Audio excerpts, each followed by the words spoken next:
Had I the wit to perceive it, there was already a hint that I was a dramatist.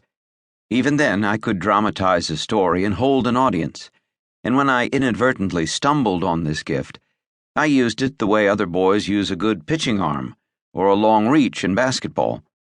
It gave me the only standing I was ever to have in the tough and ruthless world of boys of my own age, and I wielded the tiny sense of power it gave me hungrily and shrewdly.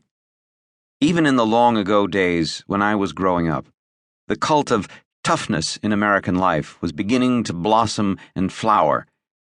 The non-athletic boy, the youngster who liked to read or listen to music, who could not fight or was afraid to, or the boy who had some special interest that was strange or alien to the rest, like the theater in my case, was banished from the companionship of the others by rules of the tough world that was already beginning to prevail.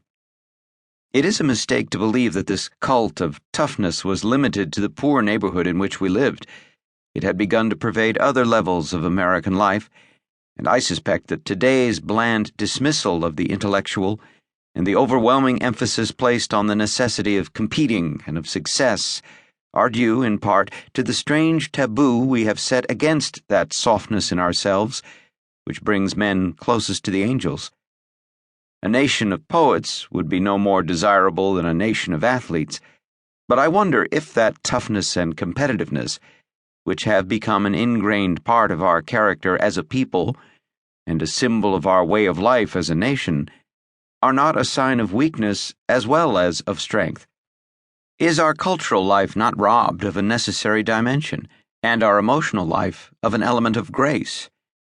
And I wonder if the fear of a lack of toughness in our children does not sometimes rob them of an awakening awareness and sensitivity in the realm of the spirit that are each child's birthright, and his weapon of rebellion against the accepted norm of his time.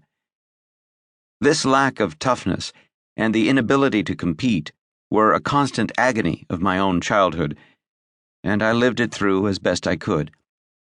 A city child's summer is spent in the street in front of his home, and all through the long summer vacations I sat on the curb and watched the other boys on the block play baseball or prisoner's base or gutter hockey.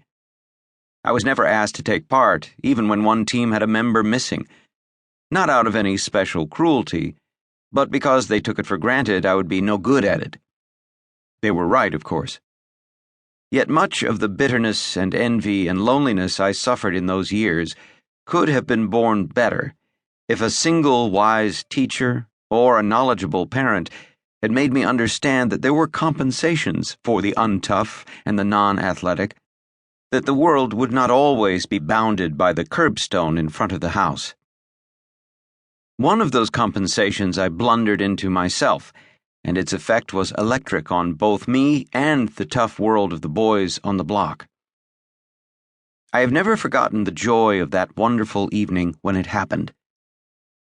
There was no daylight saving in those days, and the baseball and other games ended about 8 or 8:30 when it grew dark. Then it was the custom of the boys to retire to a little stoop that jutted out from the candy store on the corner, and that somehow had become theirs through tribal right. No grown-up ever sat there, or attempted to. There the boys would sit, talking aimlessly for hours on end. There were the usual probings of sex and dirty jokes, not too well defined or clearly understood, but mostly the talk was of the games played during the day and of the game to be played tomorrow.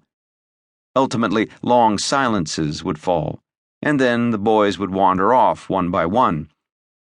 It was just after one of those long silences that my life as an outsider changed, and for one glorious summer